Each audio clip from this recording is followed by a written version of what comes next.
दोस्तों अगर आपने बीपीएससी टीआरई 3.0 का एग्जाम दिया है तो आप सभी के लिए यहाँ पे इंपॉर्टेंट अपडेट है, चाहे आप जिस वर्ग से भी होंगे, पीआरटी 6 to 8, 9 to 10, 11 to 12, तो सब कुछ हम लोग डिटेल में जानने वाले हैं। आप सभी बने रहिएगा वीडियो को लास्ट तक बिना स्किप कर। दोस्तों नए चैनल पे विजडम मास्टर चैनल को सब्सक्राइब कर लीजिएगा, बेल आइकन को प्रेस कर लीजिएगा ताकि इसी तरह की ऑथेंटिक अपडेट जो है आप तक टाइम पर पहुँचती रहे।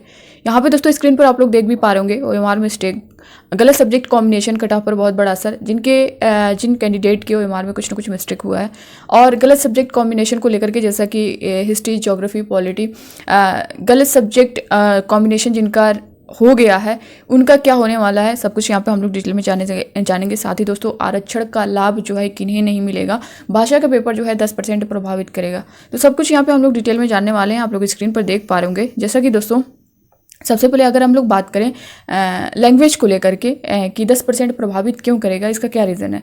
जैसा कि दोस्तों अगर आपने देखा होगा कि अगर हम देखें इसमें टीआरई 3.0 को, तो इसमें आपके लैंग्वेज के जो है 30 क्वेश्चन हैं।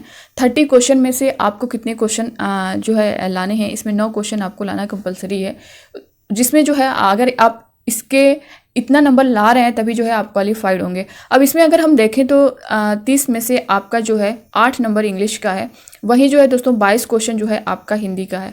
अब आपके कहीं ना कहीं ये क्वेश्चन भी आ सकते हैं कि हाँ 30 में से 9 नंबर क्यों नहीं कोई ला सकता है। तो दोस्तों मैं आपको यहाँ पे बता दूं कि टीआरई 1.0 का जो एग्ज़ाम हुआ था उस टाइम जो फर्स्ट ये एग्ज़ाम हुआ था आपका, और इसमें जो लैंग्वेज के नंबर थे, क्वेश्चन थे, ये 100 क्वेश्चन थे और इसमें से 30 क्वेश्चन जो है 30 पर जो है आप क्वालिफाइड थे। तो उस टाइम यानी टीआरई 1 पॉइंट की बात अगर हम करें तो 100 क्वेश्चन थे जिसमें से 30 नंबर आपको लाने थे, और उसमें भी अगर आप देखें तो दोस्तों कितने हज़ार अभ्यर्थी जो है असफल हो गए थे। रीज़न क्या था, यही रीज़न था। यहाँ पे आप लोग स्क्रीन पर देख भी पा रहे होंगे, बहुत सारे ऐसे अभ्यर्थी हैं जो सब्जेक्ट में तो अच्छा खासा नंबर लाए हैं, जैसे 80+ उनके नंबर है, 90+ नंबर है, इस तरह से नंबर है, बट जो है लैंग्वेज में किसी न किसी तरह से उनके 9 नंबर भी जो है वो नहीं ला पाते हैं। आप देख भी पा रहे होंगे स्क्रीन पर जो क्वेश्चन किया गया था उनके द्वारा, कुछ सफल अभ्यर्थियों से मेरी संख्या अधिक होने के बावजूद मैं सफल क्यों नहीं हुआ हूँ।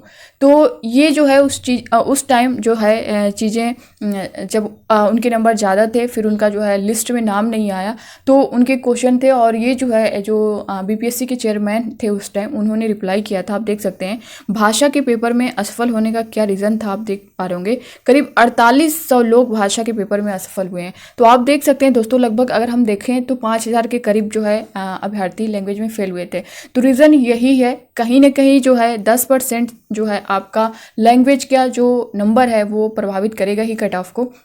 यहाँ पे ये लोग तो अगर इनके 9 से कम नंबर हैं तो यहीं से बाहर होने वाले हैं, क्योंकि सबसे पहले आपका जो भाग 1 है यानी जो लैंग्वेज के नंबर है यही जो है पहले देखे जाएंगे। अगर आप यहाँ पे 9 नंबर ला दे रहे हैं, क्वालिफाई हैं, तभी जो है इसके आगे का प्रोसेस जो है भाग 2, भाग 3 देखा जाएगा। मगर आप जब भाग 1 में ही क्वालिफाई नहीं है तो यहीं से आपको बाहर कर दिया जाएगा, ठीक है। तो इसको लेकर के बहुत सारे अभ्यर्थियों के कमेंट भी थे, आप कितना भी नंबर ला दें, आप 90+ नंबर ला दें, आप 100+ नंबर ला दें, अगर आपके लैंग्वेज में क्वालिफाई नहीं है तो आप यहाँ से बाहर होने वाले हैं। तो इस चीज़ का आप लोगों को ध्यान देना है। साथ ही दोस्तों आरक्षण से रिलेटेड काफ़ी अभ्यर्थियों के कमेंट थे, तो आप यहाँ पे देख सकते हैं आरक्षण का लाभ नहीं, यदि आवेदन में दावा नहीं किया गया है या आप अपेक्षित प्रमाण पत्र जमा नहीं किया गया तो आरक्षण का लाभ नहीं दे होगा। जैसे बहुत सारे अभ्यर्थी जो है जिस टाइम फॉर्म फिलअप हो रहा था उस टाइम जो है उनके जो सर्टिफिकेट थे वो बने हुए नहीं थे, और जल्दी के चक्कर में न बन पाने की वजह से उन्होंने फॉर्म तो अप्लाई कर दिया था, बट जो है उसके बाद उन्होंने जो अपना सर्टिफिकेट है रिजर्वेशन से रिलेटेड उन्होंने बाद में बनवाया। तो उन सारे अभ्यर्थियों के काफ़ी कमेंट आए हुए थे कि मैम जो है क्या जो है ये वैलिड होगा या नहीं होगा। दोस्तों देखिए, जो आपकी डेट दी गई थी टीआरई 3 का जब फॉर्म फिलअप हो रहा था तो उसमें डेट दी गई थी 25 फरवरी तक जो डेट दी गई थी कि आप यही लास्ट डेट है। तो फॉर्म फिलअप की जो लास्ट डेट थी ना, उससे पहले जो आपके डॉक्यूमेंट्स थे वो कंप्लीट होने चाहिए, आपके जो सर्टिफिकेट, मार्कशीट जो भी थे, आपके रिजल्ट, तो वो 25 से पहले आ जाने चाहिए थे, तब जो है आप उसके लिए पूरी तरह से एलिजिबल थे। अब ऐसा है कि अगर आपका रिजल्ट मान लीजिए उस टाइम आ गया, आपने अप्लाई कर दिया, तो आपके लिए उससे सर्टिफिकेट बाद में आता है, आपको मार्कशीट बाद में मिलती है, तो उससे कोई इशू नहीं होगा। लेकिन उससे पहले जो है सारा कंप्लीट होना चाहिए, मीन्स आपका रिजल्ट आ जाना चाहिए और जो सर्टिफिकेट वाले प्रोसेस हैं वो आपके पास होना चाहिए। तो अगर आप उस टाइम अप्लाई नहीं किए आपके पास नहीं था, तो फिर जो है अब आप लगा करके क्या करेंगे, वो माना ही नहीं जाएगा, वो मान्य ही नहीं होगा। तो अगर आपने उस टाइम नहीं लगाया है फॉर्म को फिलअप करते टाइम, और अब आप चाह रहे हैं कि हमें रिजर्वेशन मिले, तो ये जो है पॉसिबल नहीं है। इसको लेकर के काफ़ी अभ्यर्थियों के कमेंट भी आए हुए हैं। साथ में यहाँ पे देख सकते हैं दोस्तों, सीटेट से रिलेटेड भी काफ़ी अभ्यर्थियों के कमेंट है। तो सीटेट में तो साफ कन्फर्म हो चुका है जो चीज़ें, अगर आपके सीटेट में, अगर आप बिहार से हैं, आपके 55% से 60% के बीच नंबर है, तब तो आपके लिए कोई इशू नहीं है। अगर आपके 82 से 90 नंबर के 82 से 90 के बीच हैं, तभी कोई आपको प्रॉब्लम नहीं होगी, क्योंकि वहाँ पे बिहार में रिजर्वेशन मिलता है, तो आप लोगों के लिए नहीं प्रॉब्लम है। अगर आप अदर स्टेट से हैं, बिहार के अलावा यूपी से हैं, झारखंड से हैं, गुजरात से हैं, चाहे किसी भी स्टेट से होंगे, अगर आपके सीटेट में 90 से कम नंबर हैं, तो आप यहाँ पे बाहर होने ही वाले हैं हर हाल में। जैसा कि नोटिस भी आप देख पा रहे होंगे कि TRE 1.0 के जितने भी शिक्षक हैं जो जॉब कर रहे थे, उनको बाहर किया जा रहा है। TRE 2.0 में भी तो ये प्रक्रिया चल रही है, डिस्ट्रिक्ट वाइज चल रही है, और ये TRE 3.0 पर भी लागू होगा। तो अगर आपके सीटेट में 90 से कम नंबर हैं और STT में 75 से कम नंबर हैं, अगर आप अदर स्टेट से हैं, तो आपको यहाँ पे बाहर किया जाएगा। तो ये सारी चीज़ें आपको सीटेट से रिलेटेड, STT से रिलेटेड सब कुछ मैंने कन्फर्म कर दिया है। बाकी दोस्तों अब इससे रिलेटेड यहाँ पे देख सकते हैं सीटों के बारे में जो चीज़ें चल रही हैं कि सीटें कितनी बढ़ेंगी, क्या चीज़ें, तो आप यहाँ पे देख पा रहे होंगे। हम लोग 6 to 8 का यहाँ पे देखने वाले हैं। जो रिजर्वेशन का मामला था आपका 65% पर, अब जो है ये आपका 50% कर दिया गया है।